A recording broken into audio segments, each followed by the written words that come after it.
said sheep fucker multiple times.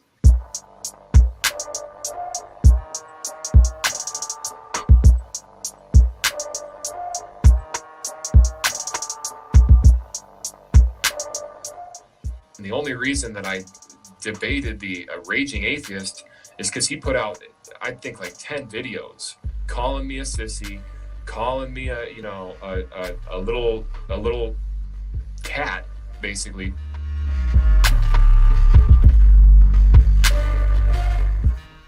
I double and triple down that the Jews are sheep fuckers because it triggers you, Smokey.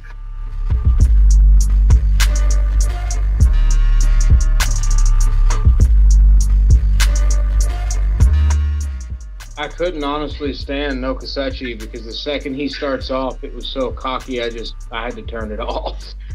Yeah.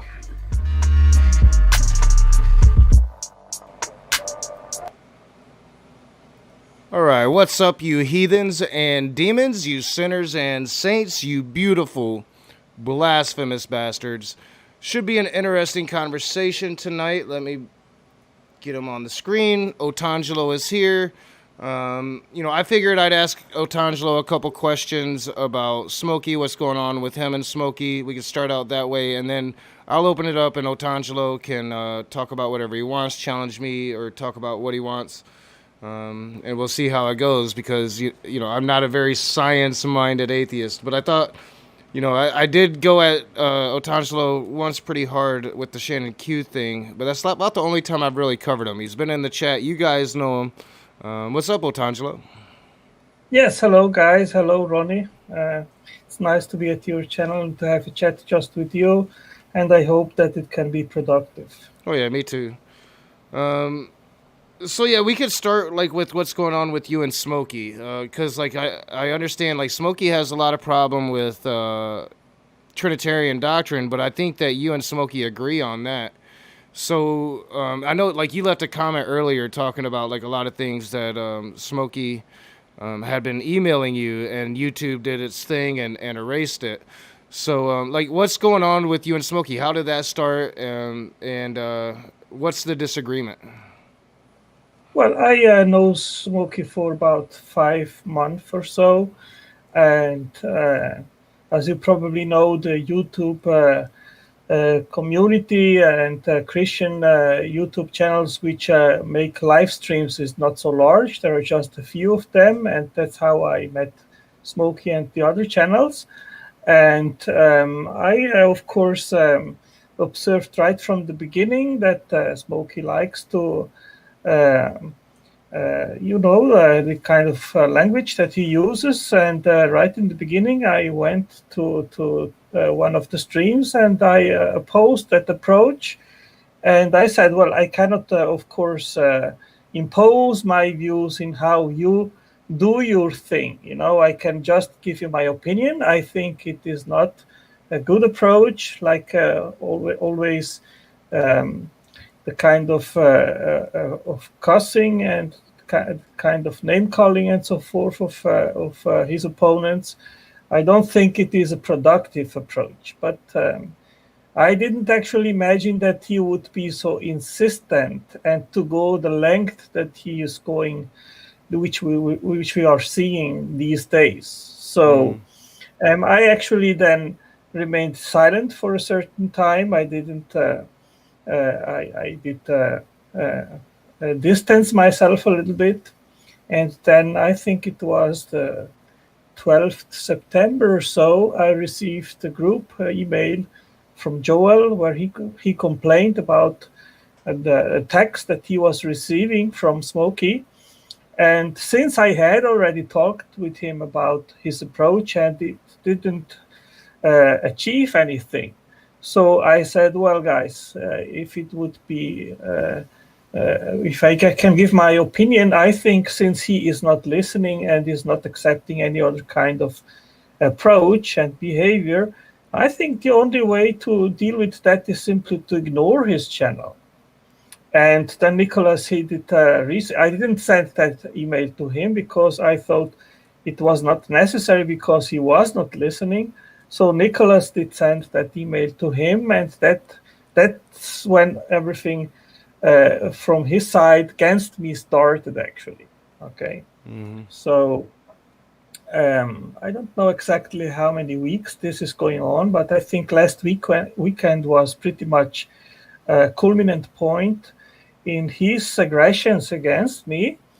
And he, of course, he cannot attack me in regards of theology because I pretty much share the same beliefs that he does. So he is attacking me, saying that I am not approaching heretics, and he calls Joel a heretic and praise and all those which do not express the Trinitarian belief in a very clear manner, which are believing that God is one. He thinks that I am uncovering these heretic beliefs and do not expose them as he thinks it should be. Mm-hmm. And that is basically the twist that he has with me. And that is what he thinks he can use against me. And I've started to be very open and attacked him in the chats and so forth, and said, well, the approach that you are using with all that constant name calling is not productive. I don't see any good in doing this. And that's why he is attacking me so ferociously. And that's basically the situation right now. Well, yeah, and that's funny because he's going on this rampage against oneness doctrine, where anybody that doesn't proclaim, I guess would be the right word, the Trinity doctrine, Trinitarian doctrine.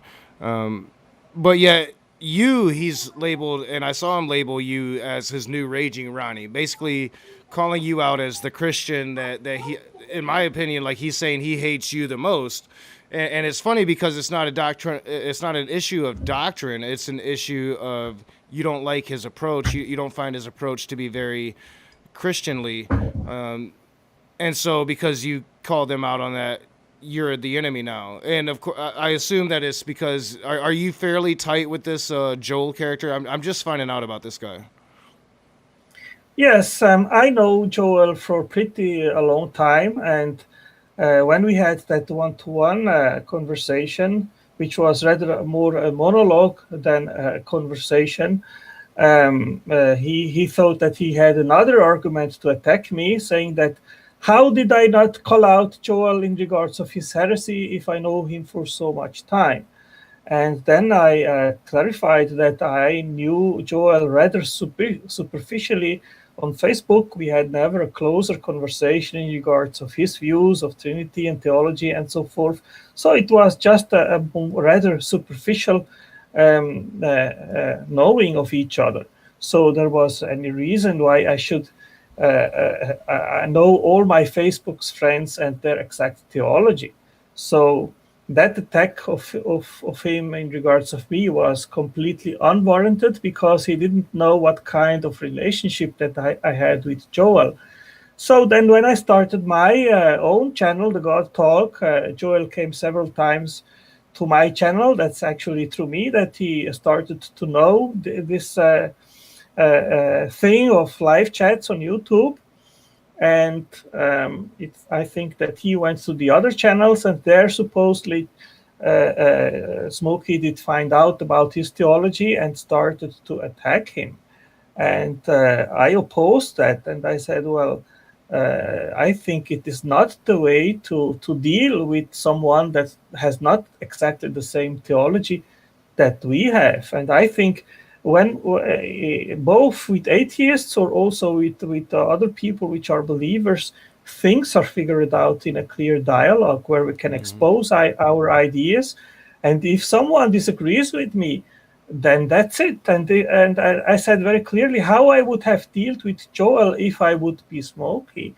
If he had the impression that he is someone which is dangerous because of spurious Gnostic beliefs that he tries to bring into the community, then there is a biblical way how to deal with that. Expose it. There is a versicle in Titus 3:10 which says, if there is a divisive person in your community, call that person out 2 or 3 times, and if that person is not listening, then simply exclude that person. And that would have solved the issue with Joel. But what he rather did, and that is what we are seeing.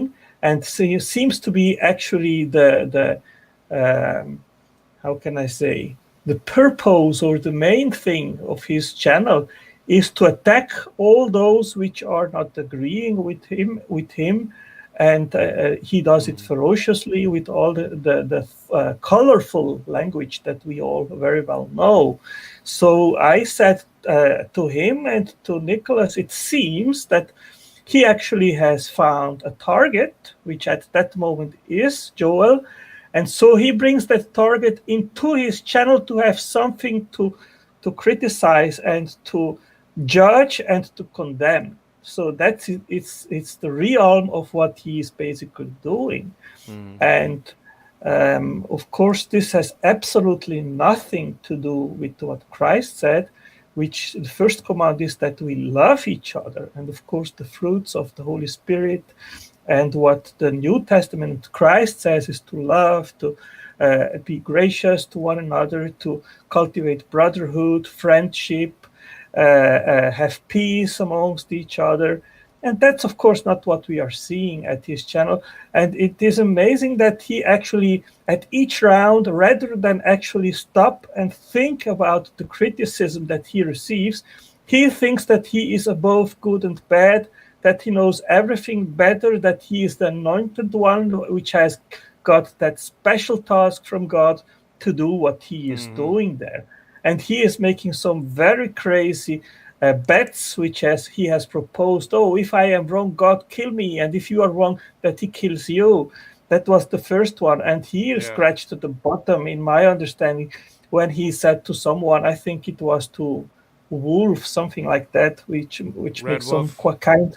Yes, make some kind of ironic posts, which I honestly pretty like. And, he's a masterful. He's masterful with his approach sometimes. Red Wolf. I don't have to like only comments and posts from believers like me. Sometimes when it is some smart, ironic comments, then I like it. So then he said, well, I wish that God chastises you, and I'm praying for that. And I wrote and replied to that, and I said, well, so you are scratching the bottom of what you are doing, and because this is what witch doctors do. They cast spells in the name of Satan to hurt other people, and now you think that you can use God to hurt people, and this is absolutely against 100% the opposite of what we are taught to do. I mean, Christ, he was on the cross, he was suffering because of the enemies which put him on the cross, and he prayed to the Father and said, please forgive them because they don't know what they are doing. And Smokey thinks he needs to pray to the Lord to punish and chastise those which do not agree with what he thinks is the truth. So this is 100% opposite to what the Bible teaches us. And I said to him several times during that period, I am extending my hand to you, and I am offering you that we settle this and stop this hostility. And he thinks it's not so easy, that I'm not understanding what actually his accusations are. And even after he exposed them, and I said, well, let's do peace now. Let's stop with this. Let's figure out talking with each other. How do we approach actually someone which is tries to bring in heresies into the community? And after I exposed my approach and what I think would be a rational, reasonable approach, there was actually absolutely no ceasing in regards of his hostilities. So that means to me actually that I am an asset for him, because then he can hostilize me, and it seems that he does that with pleasure. It's what he likes to do, to demonstrate his anger, his hateful speeches, which is so very varied and colorful. And of course, that's not Christianity. I mean, it isn't. You can have the right doctrine, but if you do not have love, you don't have you don't understand the essence of the message of the New Testament. And I posted, and I very very clearly the First Corinthians 13, which talks about love, that if we have truth and everything, but we do not have love with each other, that's meaningless. So that's basically the situation with him. Yeah, and he was kind of the same way with praise. I asked him a question. If praise accepts Trinitarian doctrine, just like you want him to, would you forgive praise? And he straight up said no, which I always thought wasn't. When I was a Christian, I was raised forgiveness is a virtue.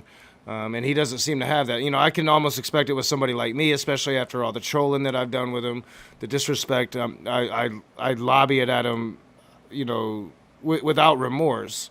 But what kind of changed the Smokey situation for me finally, because I was going to be done with him a while ago, and then it continued, was seeing like how he's isolating himself within the Christian community on YouTube. Is like he's defeating himself, and he's being just such a crappy example of what Christianity at least is supposed to be, that he's making enemies where he didn't really have to make them before. And his approach is really, really severe. I'm the raging atheist, and I can still go into a room or into enemy territory, however you want to describe it, and I can be chill until I don't need to be anymore. And that's not Smokey. He doesn't have that ability.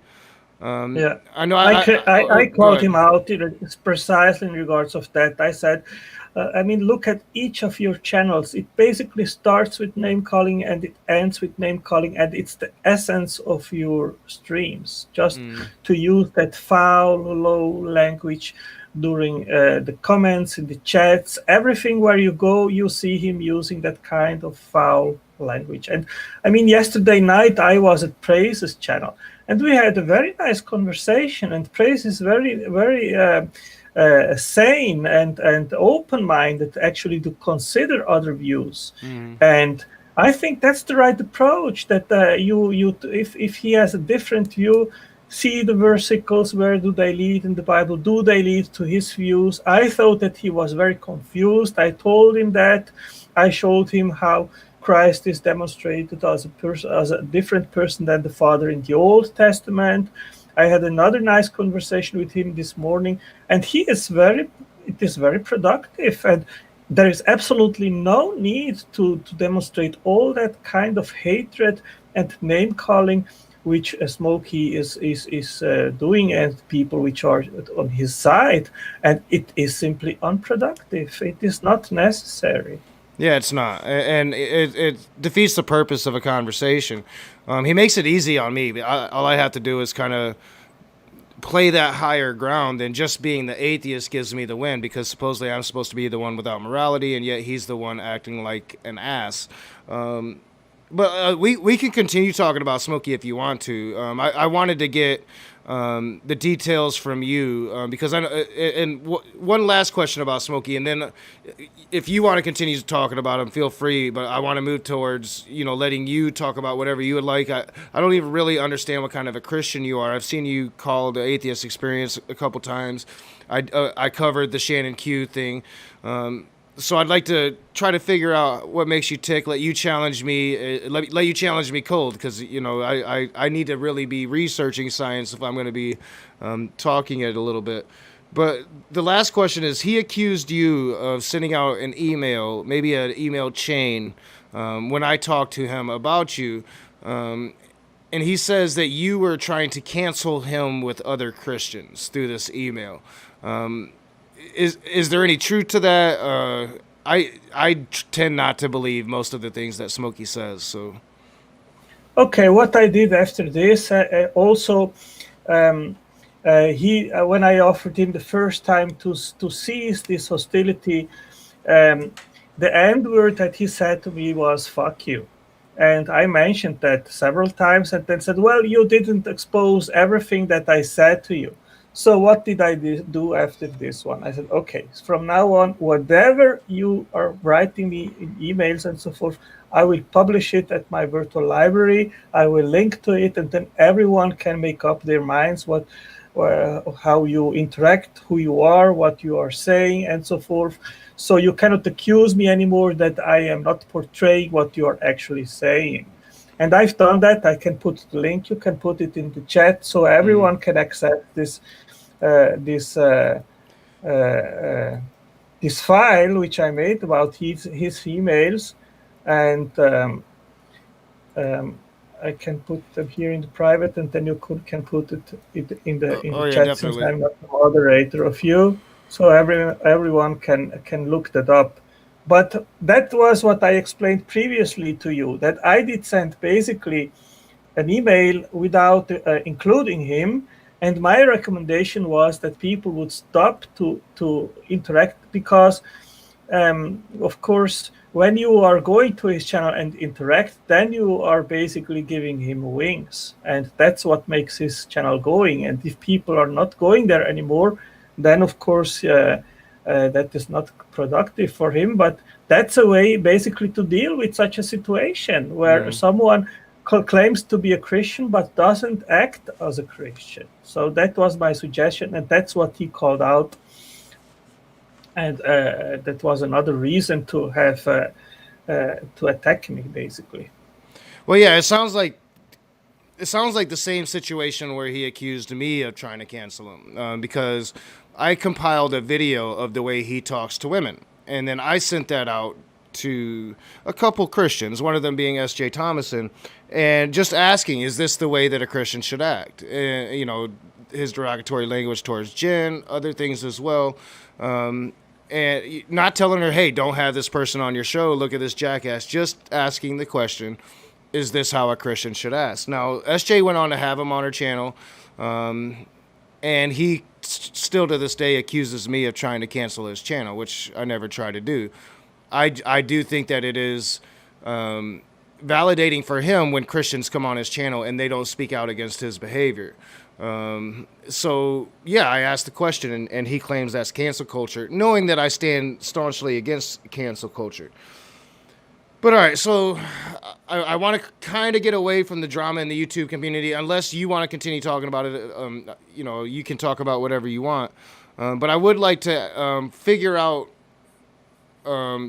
your brand of Christianity, what you believe in. And, you know, as I said, I've seen a couple calls where you've called into, like, the call-in shows, like the Atheist Experience. I covered the one... I covered the Smokey Saint reaction to your call-in to Shannon Q. So, yeah, I'm interested. I've made fun of you a little bit. We've poked and prodded. We've kind of brushed shoulders. You've been in the room a couple times, but never really got a chance to get into it. So I thought I'd bring you on and give you a chance to come at me and give me a chance to really learn about you and what kind of a Christian you are. Yeah, that episode with Shannon Q, that was when I still were... having a normal relationship with Smokey, and after that episode I went to his channel, and he criticized what she did and so forth, and that still was a normal thing between us. And then there was another episode with Speed at his channel, because since I am like a science-minded guy, and there was another situation similar to what we see now with Speed, where there were all that kind of name calling going on, and I said, hey guys, I want to have just a normal conversation with people and expose what I believe in regards of science, and I don't see it as necessary that all this name calling is going on. So why don't you simply stop it? At that moment I was not yet getting that this is the essence what she likes to do. So that was basically the first reason that he started to hostilize me. And what we basically see is that once you have started for some reason doing something that he doesn't like, then there is basically no way to normalize your relationship with him. So yeah, I wish I would have watched it a little bit longer, because I would have loved to have seen that, because I didn't realize it was that same stream where the beef really kind of started between y'all. Because yeah, I was mainly calling out Smokey Saint, I believe. I was probably calling you out a bit for, I believe it was materialism of the gaps, if I'm remembering it correctly. Yeah, it was more the atrocious behavior and attacks on Shannon Q coming from Smokey Saint and some of his what I call acolytes. And then the conversation you were having with Paulo Gia and Shannon Q about God of the Gaps, you went back at them with materialism of the gaps, and the atheists have had some laughs at that. I'm definitely not the person to debate materialism with the gaps, but like, are you a creationist? I mean, I know you believe in intelligent design and you argue for intelligent design. Usually that gets equated with creationism, so I'm wondering if you're a creationist. Okay, intelligent design doesn't point to a specific God. It doesn't try to identify who that intelligent designer is. And it does that with a specific purpose, which is to remain in the realm of science. So, and in the meantime, creationism openly starts with the Bible in our hemisphere. It can be also the Quran if it is Muslims. And from there, that's the presupposition that the Bible or the Quran are true. And from there on, they try to make the interpretations of the scientific evidence in order to fit with what the holy books say. So it is a different approach. Now, since I am a Christian and I believe that the Bible is true and that Genesis is true, I'm a young earth creationist, so I endorse that. But when it comes to proposing intelligent design, then the only thing is that we propose as a contrast or opposite to what positive atheists believe is that there is an intelligent designer, an intelligent conscious being at the bottom of reality, which is necessary to bring forward creation. And we do not specify who that creator is, just in order to remain in the realm of a scientific discussion. Well, yeah, and I think that's where you start to fall into your God of the Gaps, is because you go out of your way not to designate a certain God. So yeah, intelligent design implies a creator. It doesn't imply what creator. And that's why it's kind of important for me to understand what makes you tick and why you're asking the questions you ask. To start with that, with do you believe in creationism? Because if you're going to approach an argument scientifically, then I believe you need to be able to accept science. And if you think that the Earth is 6,000 years old, then that's a red flag to me immediately, that you're not going to be able to really accept true science, but you'll try to push science onto me with your intelligent design argument. Well, I think that the question about the age of the Earth, it is very controversial because it is a very complex issue. And I've been an old Earth creationist, and then I became an agnostic in regards of this issue, and then I moved closer and closer to young Earth, and finally I declare myself as a young Earth creationist, and there are reasons for that. Of course, I would not blindly state that I believe so, but I think there are very, very strong reasons to which weight into that explanation and understanding of the age of the Earth. But I mean, that doesn't come to the question of if there is a God or if there is not a God. I mean, there are also theistic evolutionists which basically believe what evolutionists believe, but simply they put as one factor above that still a creator. So the age of the Earth actually isn't something that is decisive in order to say there is a God or there is not a God. Well, I would actually agree with that, but it does tell me that you would be willing to ignore science. So like I'm interested in why you would think that the Earth is 6,000 years old. Do you not trust the dating methods? What logic are you using to dismiss all the science that would suggest that the Earth is at least older than 6,000 years old? Okay, I am not a scientist to begin with. So my opinion or my understanding of the age of the Earth might not be the most educated one. I have no good understanding of geology in regards of dating methods, and there are articles out there which question these dating methods, why they are not reliable. But if you ask me why they are not reliable, then I will not be qualified to give you an answer to that question. And a very important issue has been the starlight problem and that was an open question for me for a very long time. Then I did find some answers in regards of that, which I thought, okay, it seems that might be acceptable or reasonable. Eventually, it can be that the starlight problem can be solved, but it is on shaky hands. Let's say like that. So I would not say that interpretation is scientifically fully supported by all the data. There are many things which are still open questions. But that is also in case of those which propose an old Earth. They have also not a rock solid case. So on both sides there are open questions. And what ticks or which I think is very strong evidence of a young Earth is the soft tissue which has been found in many fossils, in many dinosaur remains, and also the finding, which I believe that it is the finding of the remains of Noah's Ark on Mount Ararat. I have that investigated for quite some time, and they did find this structure in 2008 by a local guide.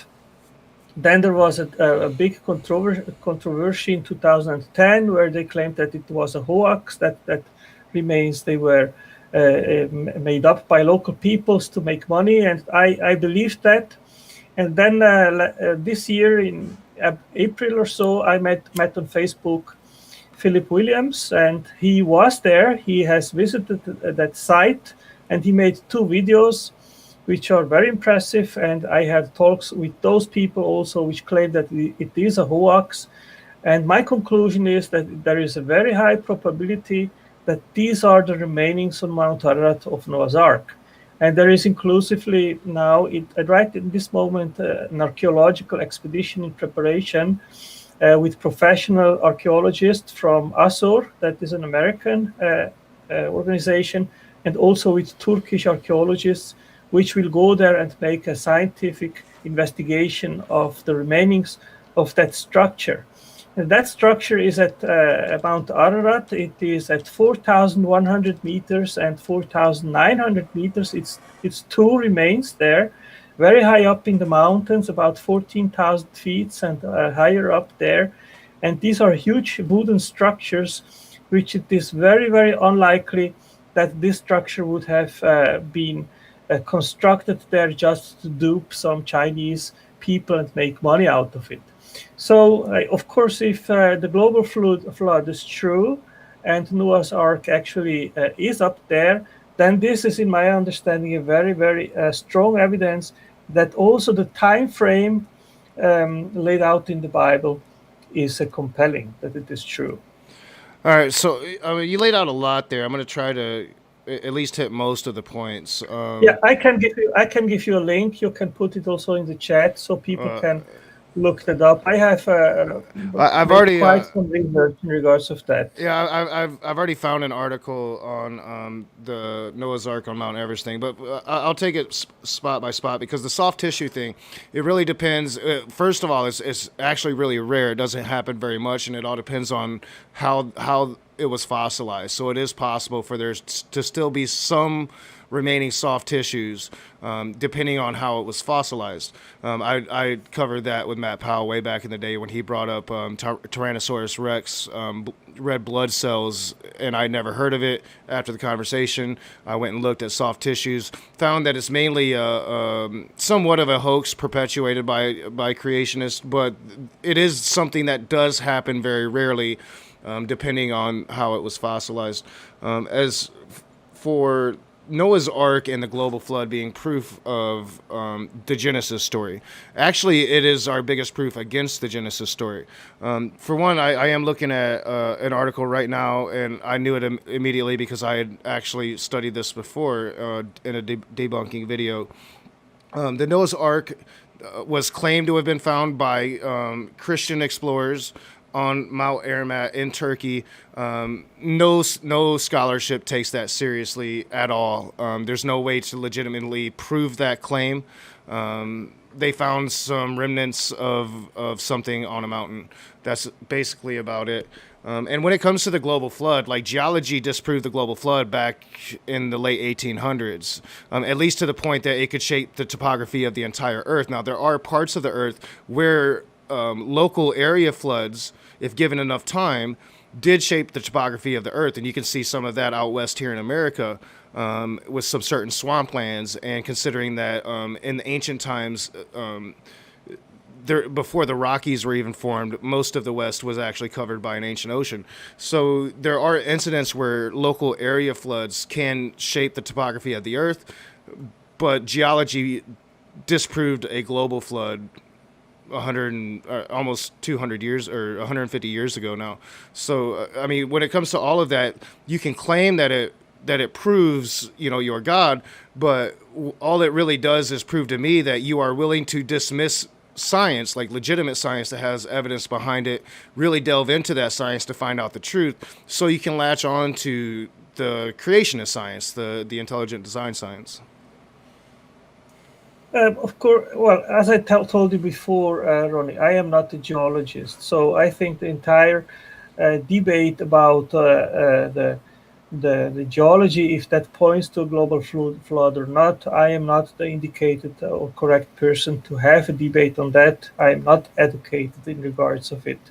Now, in regards of the remaining of Noah's Ark, I have studied that in depth. I had a very long conversation with Don Patton, which was the guy who brought up the claim that remaining there was a hoax.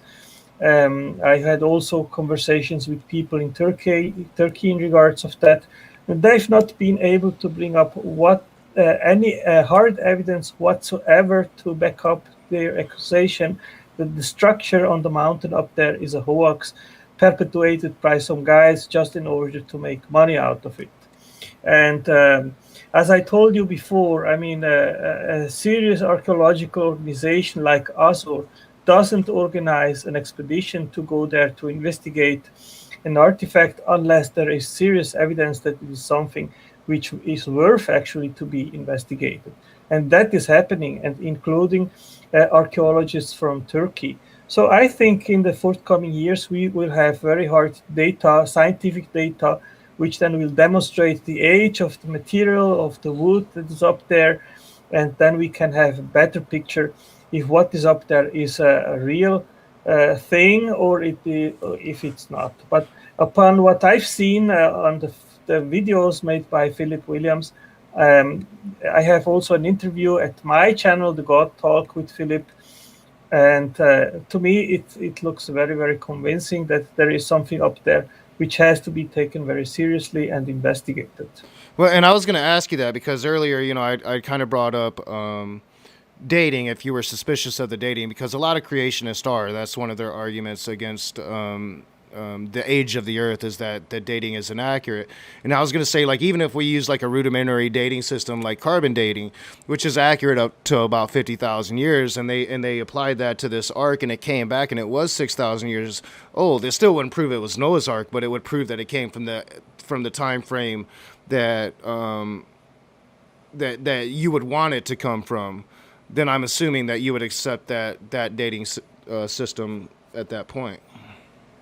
Yeah, of course, there are different dating systems. There is the radiocarbon dating, but as you said. The crux of that, though, years. the crux of that, though, I'm sorry, like the crux of that, though, is if you're going to accept it at that point that this boat was indeed 6,000 years ago, then you would have to accept that carbon dating is accurate and can date things back to 50,000 years. And we have done that several times, which would mean your Genesis story is false. There are different dating methods, and well, sure. Like there's radioactive dating measures that actually go a lot farther than that. That's how we can pretty accurately determine the actual age of the Earth. Yeah, I think what is important in regards of this, Ronnie, is that either the age is billions of years old, or it is just 6,000 years old. That doesn't say anything in regards of God exists or not. I agree. No, I agree, and that's what I'm trying to determine. Your savviness when it comes to science. Now, I don't pretend to be a scientist by any means.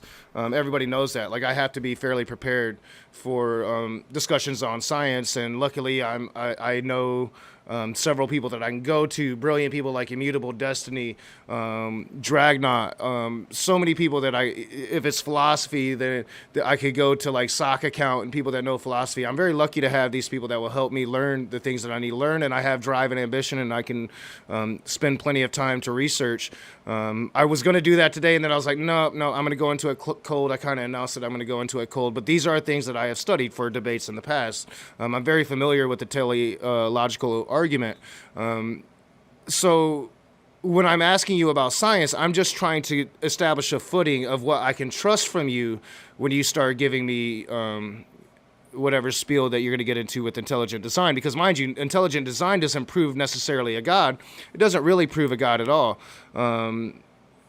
But you want it to. So, I mean, that's what I'm trying to do when I'm asking you these questions about science, and trying to determine where you're trying to go with this, that you think that it is indeed the Christian God that did all of this, that indeed he created the earth 6,000 years ago. And so I'm just trying to establish where you are at in your climate or in your science denial. If it's severe, or if it's not. And I think I'm starting to get a bit of an impression. Well, first of all, we cannot prove God's existence in the same sense as we cannot I totally agree. We cannot prove either if the material world is all there is. So what my epistemological framework is to use eliminative inductions and abductive reasoning to the best explanation. So I basically put both propositions on weight on the table and then compare them to each other. And that is something which I rarely see atheists doing. What they are doing is basically saying, well, you have the burden of proof because you make a claim. And then usually when we bring forward what we believe and why we believe, they will say, oh, I'm just not believing what you're claiming. But what they are entirely missing to do in this procedure is actually also to investigate if the proposition that the material world is all there is, if there is actually compelling evidence to come to that conclusion. And that is precisely what I did when I called in at the line and talked to Paulo Gia and Shannon Q. And I asked straightforward, how can we explain our existence without the creator? And Shannon, she was completely surprised because probably she didn't hear that question from any theist before. So she was taken by surprise, and she wasn't prepared to actually give a response to that. And that's when she became picky towards me, because then she tried immediately to turn the burden of proof to me. But my goal was to actually understand what they believe and why they believe. And they immediately collapsed because they confessed that they had no explanation to back up what they actually believe. But if you are a strong atheist or a materialist, then the way how most atheists frame it is they say, oh, I was a Christian, I was a believer, then I started to doubt what is in the Bible, and then in a slow process, I deconverted, and now I am an agnostic atheist. I am an agnostic because I don't know what is true, but I am an atheist because I don't believe that God is an answerer. But that is, in my understanding, a very faulty epistemological approach. What you need to do is actually put both propositions on the table and weight them one against each other and see where the evidence leads. And I think that if you do that in an honest manner and put your bias aside, and educate yourself in regards of, especially in regards of biochemistry, in regards of the origin of life, then it will become very clear and crystallized that the proposition that there is no creator, it is patently false. It is not possible. Life cannot come from non-life by unguided means. And that the true explanations of biodiversity is not evolution. Now, of course, maybe you are not so much into that, so I can't go much into the science, but basically that is my position. And natural theology has solidified my faith in God in an enormous way. So today I would say that I have not enough faith to be an atheist. All right, so yeah, there. I know. Yeah, a little bit of goalpost shifting there, but it's fine. So your main argument is the material world all there is? Is there evidence to support life without a creator? I don't think that there's evidence to support anything outside of the material world, and that's the problem. You seem to be complaining about making a claim and having to provide evidence. See, I don't necessarily have to believe in intelligent design. I don't have to disbelieve in it. What you are making a claim, and as my notifications go off, you are making a claim for intelligent design. So you have to prove your case, fight those battles, and get it accepted by the scientific community. Not me, but them. Like, if you want this to be accepted, then you need to fight those battles. And you asked me, like, how can we be here without God? And I would say evolution. And we've been able to prove evolution. As evolutionary theory has developed and been pursued by biologists, they have been able to explain more and more and more and more and more just using evolutionary theory. Many things that were thought to be in irreducibly complex structures have in turn come to be explained by evolutionary theory. For example, the eye. And I know you've probably heard this 1,000 times. We now have very detailed accounts of how eyes developed in organisms, not just once on Earth, but dozens of independent times. Evolutionary pressure on having eyes for organisms is very intense, and the development of the eye across a wide range of different organisms in a wide range of different times, each independently of the others, is now well documented and easy to establish. We have observed evolution, and that's how we got here, is through evolution. Another thing that would disprove your creationism, you want to go to the supernatural and you want to play God of the gaps a little bit, and I understand that that's what you do. I'm not big into philosophy as of yet. I've started to study a bit of materialism. There seems to be some issues with it, but mainly the issues that I'm seeing tends to come from theists. So again, it's just, to me, trying to create science. Intelligent design is a non-science. It's not right and it's not wrong. It's not wrong in the sense that it isn't testable. There's no way that you can sit here and test for God. You've admitted that a couple times as you've been talking. There's just no way to test if any God designed this universe, much less your God. So it can't be science. It's you're drawing a conclusion, and then you're trying to fit a narrative to reach that conclusion. Okay, you have addressed several points here. I want to address. I will try to address them. First of all, evolution says only in regards of biodiversity. But if you want a materialistic explanation of reality and the physical world, then you have to explain much more than just evolution. And you need to start with the origin of the universe, with the origin of the physical laws, with the explanation for the five. Can I? Yeah, go ahead. Finish. Yeah. You have to explain the fine tuning of the Big Bang, the fine tuning of our galaxy, fine tuning of the Earth, fine tuning of the Moon, fine tuning of the atmosphere, fine-tuning even in biochemistry. Then you have to explain the origin of life, an explanation of biodiversity, explanation of consciousness, explanation of morality. You need to have an explanation to all these questions, and evolution only addresses biodiversity. Now, there are also theistic evolutionists which believe that God created the universe and the earth, and then let the elements by themselves to then in natural processes create life and then biodiversity. So if someone proposes evolution as the mechanism to create biodiversity, that doesn't disprove God's existence. Now, in regards of the evolution of the eye, Ronnie, I've actually wrote an article for Evolution News. You can look it up. And I had already at my channel a chat with Jim Hall about this topic. And I don't think that you have studied the topic enough. But just to explain it in a rudimentary way, we need to start on the molecular level in biochemistry to understand how things work and operate, to make the complexity in life in the cell and in multicellular organisms. And the I starts with the protein, which name is rhodopsin. And that protein is composed of two parts, which is opsin and retinal. And these two parts, they must interact very precisely together, and they must be, the retinal must fit very precisely in the pocket of opsin. And I cannot go much into details because it's not the format here, and you certainly would also not understand it. It would take a very technical language.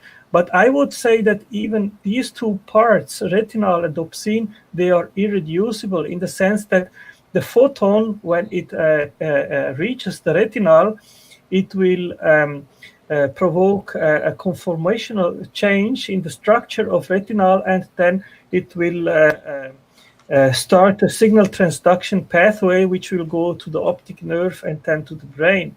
And all these things must be there together, otherwise you have no eyesight. So I would say that even vision is in fact irreducibly complex. And if you want, I can put the link also in the chat, in the chat, and people can go up and read the science in regards of that. And you also mentioned that intelligent design is not science. So I see it in that way, Ronnie.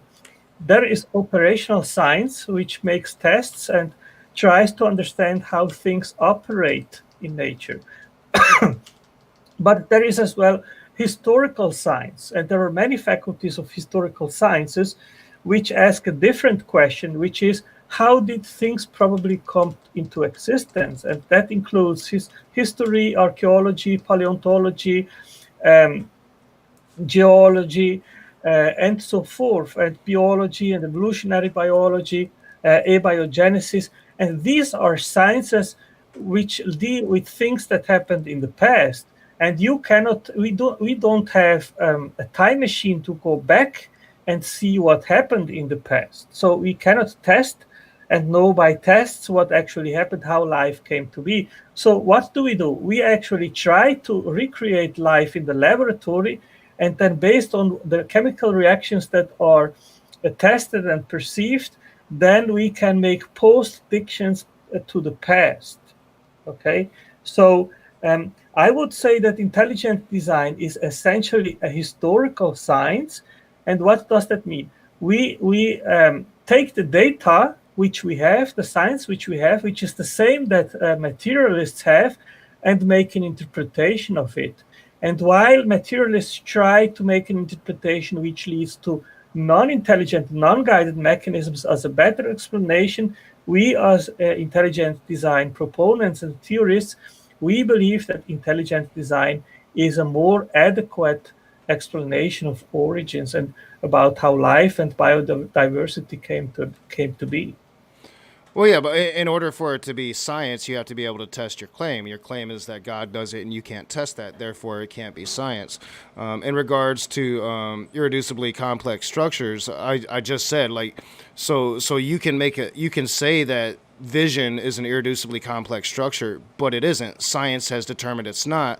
We have used evolutionary theory. That's not true. No, we have observed it. We have observed it dozens of times in other species. No. Sure. I disagree with you, Ron. Well, you don't disagree with me. You disagree with science. That's the issue. No, that's not true. Actually, I've studied the topic in a deep manner, and science has no explanation. For example, how the seven there is a how can I say that there is a structure of the opsin protein, which is a 7 transmembrane structure, which is not reducible in the sense they have not seen any pathway to come to that 7 transmembrane structure, and that is a scientific open question. So if you actually dwell a little bit deeper, and I can provide you that information after our chat, then you will see that Nature magazine has confessed in 2016 that the quest of the origin of eyesight has been back with Darwin, which he questioned the origin of eyesight, and that has remained on a biochemical level with us until today. So science has no answer actually to that question, and I can back it up afterwards if it is a topic that interests you. Yeah, one moment. Just a second.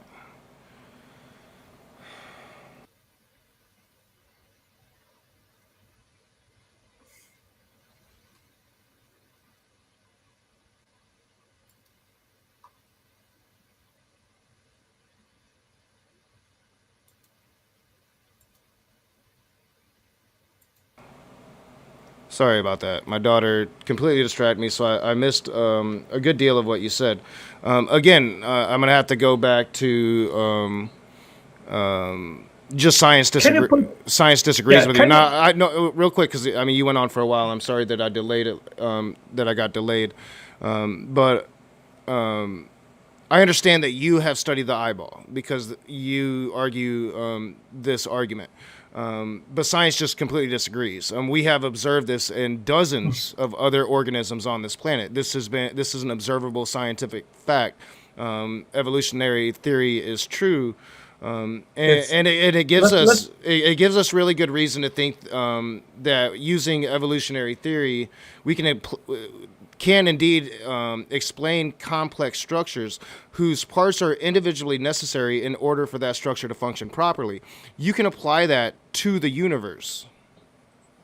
Okay, Ronnie, you have confessed that you have not studied these topics. I have told you I don't know science much like... I've told you that I don't know science like a lot of other atheists, but you allowed that to presume that I'm an idiot and that I don't know anything about it when I've actually studied these topics extensively for modern day debates over the last 3 years. So, I mean, that's kind of a lot of presumption on your part. Well, okay, I've put the links to the origin of the eyes and also in regards of dating of dinosaur bones. Yeah, please put that in the chat. I'm not called you an idiot, but I'm just relied on what you said, okay? So I don't want to name call you. No, you've been very kind and nice, and you know you're not being disrespectful at all. But I do think that you've made some assumptions based on me putting it out there that I'm not a scientist. So not being a scientist, I can only be a layman on such things, as you yourself are. Well, the problem is not if someone has a PhD or if someone has a formal degree in biological sciences or whatever. The issue is either you have studied, and I mean, today we have the internet, and that's how I educate myself. We can download books and science papers and then study these topics. And I am doing that for several years. I've invested much time in these topics. And so we can talk about this. And I mean, there is no shame if you say, well, I rely on authority and on other people, which I've seen, which claim that evolution is a fact. And I mean, as I said, I don't rely simply on claims of others. I read science papers almost on a daily basis, so I educate myself, and then based on what I study, I can give you an opinion in regards of these topics. And as for example, you said that in regards of the eye, I gave you the answer. I'm putting the link out there so people can actually educate themselves. I'll definitely check out your links. Yeah, but if you want to bring someone in which you trust, Ronnie, feel free to do that, and I will be happy to come to your channel and discuss science and evolution and abiogenesis and whatever the topic is. And if I understand it, then I will give my opinion. If I don't understand it, as I said right now, I don't understand much in regards of geology and so forth, then I have no problem to say, hey, I don't understand it, so I'm not the indicated right person to give an opinion in regards of that specific topic. Yeah, well, I totally do that. Yeah, we'll schedule something else, and there's a couple people I can think of right off the bat. There's other things that you mentioned as you was going on. You know, things like I would have to explain the origin of the universe, the origin of life, fine tuning, all these things you spieled off. Without a creator, I would have to explain these things, and I don't have to explain any of it because we know that these things exist, right? Like we know that they're there. You're making the claim that God did it. You have to prove that God did it. And since you're making that claim, like there's no burden of proof on me. Now, I am an agnostic atheist. I don't believe that any creator was there at the beginning. We can't see the beginning. We can't see the Big Bang and before. And the Big Bang wasn't an explosion. It was just all of space stretching. And it's still stretching. It's still expanding. Okay, Ronnie, you need to be precise here because no, you're making the claim. I'm being very precise. Now let me explain what I want to listen to what I want to say. Simply saying, because we see the material world, then logically that means there is no evidence for God. That is. I'm not saying it's not evidence for God. I'm saying that you're making the claim that it is, that it was God that did these things. You're making that claim, so you need to provide evidence to back up your claim. You claim that this intelligent design is science. I'm just asking you to provide the science, provide the data that backs up your claim that you're making, that all of these things were done by God. We know that they're there. We know that they exist. We know that, that without the Earth, we wouldn't have the wave effect. Without all of these things in the universe, we wouldn't have life as we know it. We know we have it because we have life. We're here to observe these things. You make the claim that it was God. You need to provide the evidence if you're going to claim that intelligence design is indeed science. Okay, we need to start from what is. What we know is that there is something rather than nothing. We are here. So that demands an explanation. And we have basically two possible explanations. And I brought it up in a conversation with Ray Pachik. And then John Peterson, he criticized what I said because he said that I proposed two worldviews, but worldview is a very general term. But I can use another term, which would be, in Portuguese, it's cosmovisão or cosmovision. It would be basically the cosmovision is either there is a God or there is no God. These are the two propositions. That are the two possibilities. The question about why is there something rather than nothing can be answered with either because there is a God at the bottom of reality, a necessary eternal being which brought forward the physical world, or there was simply no original cause. The universe is either eternal or it started with the Big Bang from absolutely nothing. That are the alternatives. So we need to put all the possible explanations on the table and then scrutinize them and analyze them and see if we propose that there is no God, then there are a series of consequences and explanations which we have to evaluate if they actually make sense. And if we propose a creator, then we have to do the same thing. So the burden of proof is basically in regards of both propositions. Both have to be scrutinized to see which of these two explanations have more value and how if they back up better the real world. All right, so you're saying that there has to be a God or no God. So if you're going to ask that question, then I, as an atheist, would say that there's no God. Now you're saying that there either has to be a God at the beginning or the Big Bang did it without anything. Actually, science doesn't say that. Science says that, we can see up to the moment after the Big Bang, but we can't see the Big Bang. We can't see what happened before. Essentially, there was nothing before, but nothing is a term that isn't expressed in the way that you're trying to use it. If you want to say nothing, everything came from nothing, then you're literally saying that when you perpetuate this God belief, because you have nowhere that God came from. Unless God was created by a creator himself. See, that's a paradox. But you're trying to say that there's only two distinct possibilities. Real quick, because I try to let you talk until you finish. I really thought that Paul Ogia and Shannon Q answered this brilliantly. As much as what I do know about materialism is I understand that materialism can explain all of this without God. And what we can't explain through materialism, we highly expect that we will be able to explain into the future. That's kind of how science works. Is you continue learning, you continue going further. You want to create this false dichotomy where it either has to be a God or nothing, or everything coming from nothing, and that's just not what science says. That's not what anybody's really proposing outside of the creationists and the intelligent design arguers such as yourself. Well, if you want to propose another option, feel free to do it. But if you don't have one, why should we say, well, there could be something else if there is no evidence? So my position stands: either there is a God or there is no God. That's the framework upon which we have to make our investigation. Well, you're making that claim either there's a God or no God, but I mean it could have been universal fairies or a universal consciousness. It could have been just the Big Bang happened. We don't know. Nobody's making that claim. You are making the claim that God made it happen, but you're not making the claim that God really made the Big Bang happen and everything that we know about science. Everything that we've discovered, the background radiation we discovered in the 60s, the fact that Hubble discovered that the universe was still expanding, still stretching, we're still within that Big Bang cycle.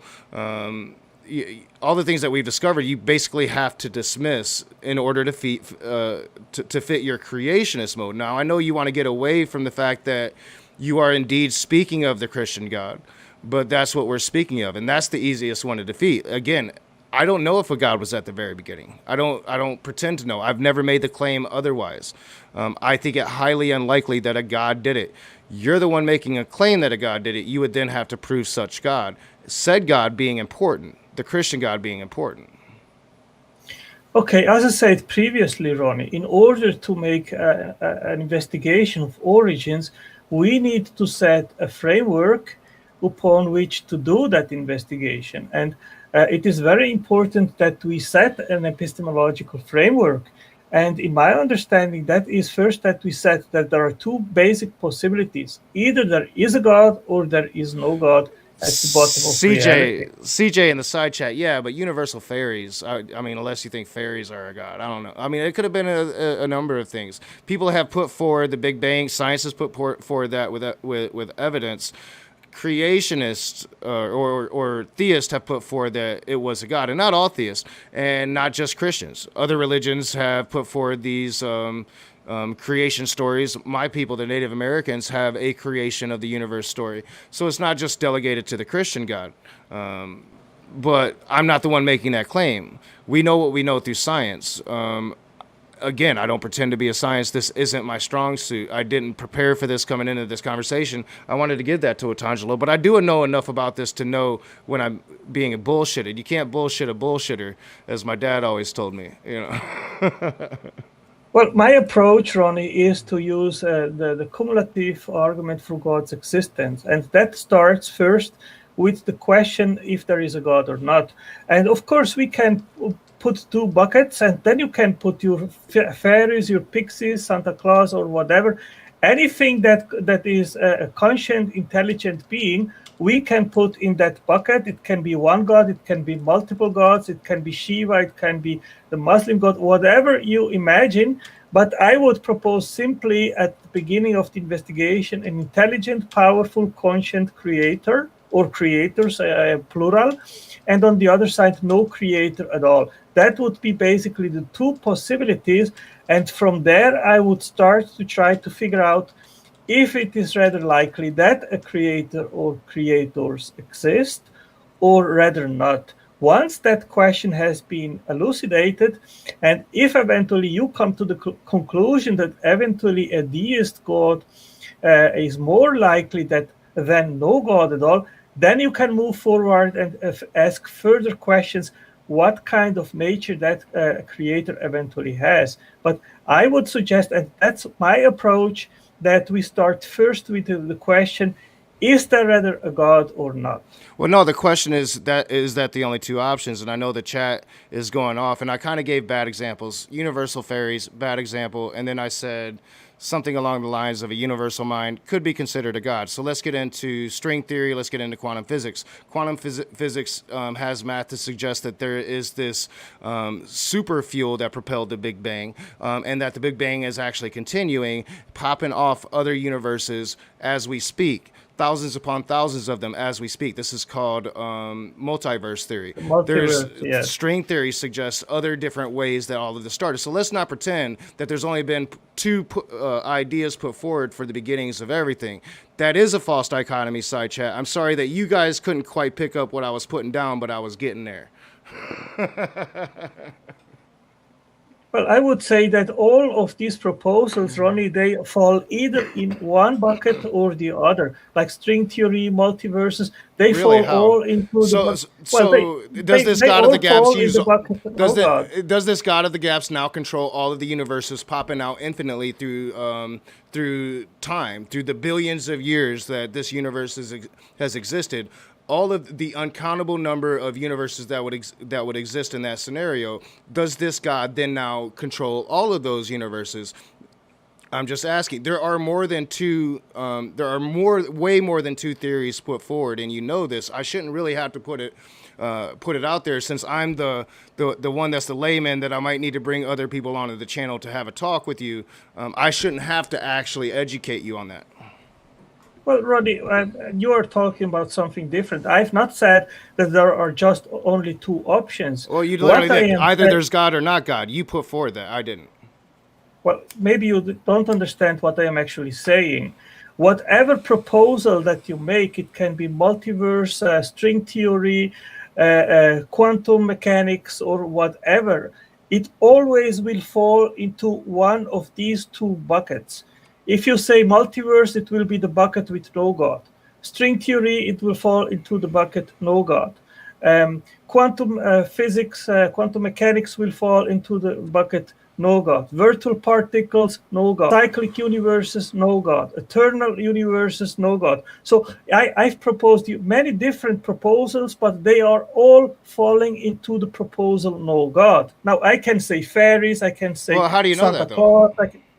How do you know I'm that? not saying that I know. I am just making a categorizing, a framework upon Well, which yeah, I mean, it's to a very investigate origin. this is a different way of arguing a Darth Dawkins point. I've come in contact with it as well. The law of excluded middle. I understand what you're saying. So yeah, by that determination, yes, I would agree. All of those things could fit either into the bucket of no God or a God. That's my point. But you Yes, laid out yes, no, you totally laid out agree. you laid out two possibilities though. Either the Big Bang and no God, or there's a God. And I gave you a plethora. That was the false dichotomy that you laid out, was